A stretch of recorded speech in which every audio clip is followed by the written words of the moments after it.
This is Chapter 3, Lesson 3 from California Math Your Common Core Edition by McGraw Hill, Course 1. And in this lesson, they're going to teach you how to multiply a decimal number times a whole number. In Lesson 4, that's when you're going to say multiply two numbers that are decimals, that have some numbers after the decimal point.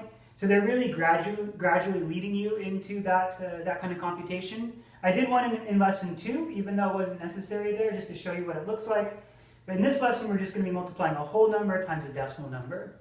And when I say a whole number times a decimal number, that's just a little bit of terminology. Just remember, a whole number can be viewed as a decimal number. 4 is the same as 4.0. It's the same as 4.0. So I just don't want you to go with the impression that you have whole numbers over here and decimal numbers over here. Decimals, fractions, percents, they're all different ways to represent a quantity of some sort. So there's a little bit of a comment there on terminology, but let's go ahead and get to these computations. So find each product. So multiply this whole number times that decimal, this whole number times that decimal, and so on.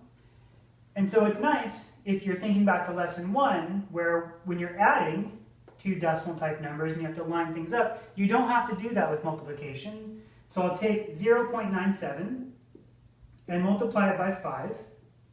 And I don't have to worry about, say, moving the 5 over here or appending zeros. Those are things I would have to worry about if I was adding decimals, but not for multiplication. It's a different process. So we set it up just like if I was multiplying, say, 97 times 5. I would have my 97 and 5 there. So we do the multiplication, and it does always go faster when someone else does the multiplication. So as I'm multiplying numbers, adding and everything, if you're not keeping up, that's fine. You can always pause the video and catch up. So 5 times 7 is 35. 5 times 9 is 45. And I add my 3 to get 48. So now I haven't paid attention to that decimal at all. I just multiplied them as if it was 97 and 5. So what do you do to account for that decimal? There's 2 decimal places in total up top. There's my hundredths place and tenths place, so 2 decimal places in total. That means my answer has 2 decimal places in all. So 0.97 times 5 is 4.85. That completes part A. To develop just a little bit of intuition for our answers and how these numbers, percents, decimals, fractions all interact, I do want to comment that this is the exact same computation you would do if you were finding 97% of 5. And 97% of 5 is almost all of 5. And that's why our answer 4.85 is pretty close to 5. That was just a little bit of extra info, but it's very important to develop this sense of how numbers work and just why was our answer close to 4.85? Well, this is 5, that's almost 1, so our answer should be close to 5 times 1. Let's go ahead and move on to B. So 11.8 times 4. We just go ahead and multiply it out. 4 times 8 is 32. 4 times 1 is 4. I add the 3 to get 7. 4 times 1 is 4. I see a total of 1 decimal place. So my answer has 1 decimal place. So 47.2. If we want to practice, say, topics from Chapter 3, Lesson 2, where we're estimating products of percents, let's just do a quick estimate. This number is almost 12. 4 times 12 is 48.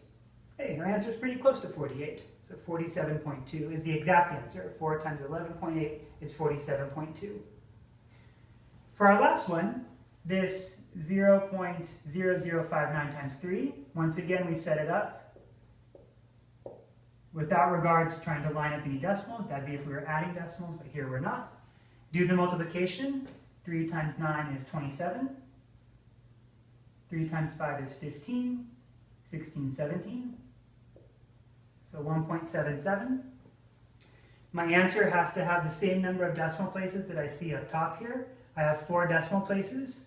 So go ahead and take that decimal point and move it over 4 steps. In this case, we have to add a 0 there. Right? So that was something that didn't happen in A and B. I'll say that again. 4 decimal places up top. There's no decimal places here, just 3. So my answer has to have 4 decimal places.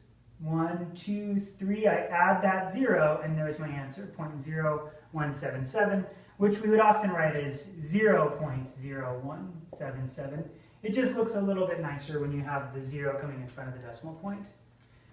So that's all for chapter 3, lesson 3, when you're multiplying a whole number times a decimal. In the next lesson, you might be multiplying two numbers like this, where they're both decimals.